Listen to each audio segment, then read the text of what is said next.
বাংলা ভাষায় কথা বলাটাই কি আজকাল অপরাধ? এই প্রশ্নই তীব্রভাবে তুলে দিল তুফানগঞ্জে প্রায় 150 পরিযায়ী শ্রমিকের মর্মান্তিক অভিজ্ঞতা। হরিয়ানার গুরুগ্রামে কাজ করতেন তারা। কেউ নির্মাণ শ্রমিক, কেউ বা গৃহ পরিচারিকা, কেউ রান্নার কাজ করেন, কেউ সপরিবারে থাকতেন 8 থেকে 10 বছর ধরে সেখানে। কিন্তু সম্প্রতি পরিস্থিতি এমন দাঁড়ায় যে তাদের ভাষাই হয়ে উঠল তাদের জীবনের শত্রু। পরিযায়ী শ্রমিকদের অভিযোগ, বাংলা ভাষায় কথা বললেই তাদের বাংলাদেশি সন্দেহে তুলে নিয়ে যাচ্ছিল হরিয়ানার পুলিশ। বারবার ধরপাকড়, শারীরিক ও মানসিক হেনস্থা এবং থানা থেকে মুক্তির জন্য মোটা অঙ্কের টাকা ঘুষ দিতে বাধ্য হচ্ছিলেন তারা। আতঙ্কের মধ্যেই দিন কাটানো আর সম্ভব হচ্ছিল না। অবশেষে নিজেরাই বাস ভাড়া করে তুফানগঞ্জের নাককাটি গাছ, বালাভূত ও দেওচড়াও গ্রামে ফিরে এলেন শতাধিক শ্রমিক। তাদের চোখে মুখে আতঙ্ক, অনিশ্চয়তা। অল্প কিছু দিনের মধ্যে 3 দিন হরিয়ানা থেকে বাসে করে ফিরিয়েছেন তারা। অনেকেই কোনো আসবাব মালপত্র না নিয়ে শুধুমাত্র প্রাণটুকু নিয়ে পালিয়ে এসছেন সেখান থেকে। যেন অঘোষিত জরুরি অবস্থা চলছে। কেউ বলছেন যেন স্বদেশেই শরণার্থী হয়ে গেলাম। চলে আসলাম, ওই জায়গায় কাজ করতে দেয় না। ফির হরিয়ানার পুলিশগুলো এন্ট্রি বন্ধ করে দিছে সব সোসাইটিতে। বলছে বলে বাংলাদেশি, তোমরা বাংলা কথা বলো, তোমরা বাংলাদেশি, তোমরা এখানে কাজ করতে পারবে না।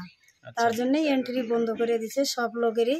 আমরা সোসাইটিতে যাই, ঘুরে ঘুরে চলে আসি বাড়ি। মারডাঙ্গও করে না? আর যাকে ধরে তাকে তো অনেক মারডাং করে, কাপড় জামা খুলে সে জিন্দিগির একদম বেকারি করে দেয়। হঠাৎ করে ফিরে আসলাম। আমার যাওয়ার ওখানে 4 মাস হলো।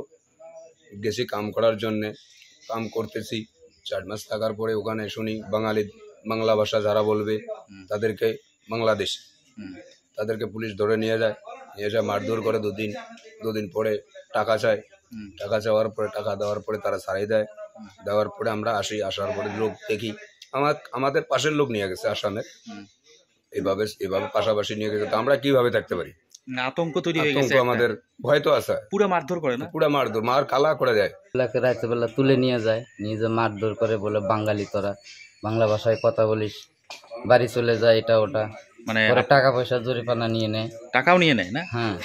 আচ্ছা, মানে মোট কথা বাংলা কথা বললেই তুলে নিয়ে যাচ্ছে। তুলে নিয়ে যায় ওখানকার পুলিশ। ওইখানকার পুলিশে বলেও যে তোরা বাড়ি চলে যা, হরিয়ানাতে কাজ করতে দেবো না। আচ্ছা। আর যে সোসাইটিতে আমরা কাজে যাই সেখানে ইন্টি বন্ধ করে দেয়, বলে তোদের ইন্টি বন্ধ করে দেবো। আমরা সেই জন্য চলে আসছি, ভয়েতেই আসছি আর কি। কতজন আসছেন আপনারা? আমরা 150 জন লোক আসছি। তাদের জীবন যুদ্ধের বাস্তব এখন আরো কঠিন, কারণ ঘরে ফিরে প্রশ্ন, এবার কি করবেন তারা? কাজ নেই, ভাত নেই, কাজ পেলেও মজুরি অত্যন্ত কম। তাই এত ঝুঁকি নিয়ে পরিযায়ী শ্রমিকেরা ছুটছিলেন ভিন রাজ্যে। এখন ভয়ে ফিরলেও অধিকাংশ জানাচ্ছেন পরিস্থিতি সামান্য উন্নতি হলেই আবার ফিরে যাবে পুরনো কর্মস্থলে।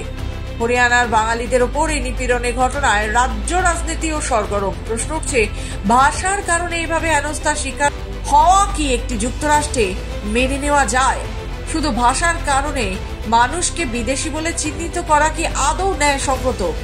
পরিশেষে সব থেকে বড় প্রশ্ন, বাংলা ও বাঙালির আত্মমর্যাদা কি আর নিরাপদ নয় ভিন্ন রাজ্যে? কোচবিহার থেকে মজনুর রহমানের রিপোর্ট, খবর বাংলা।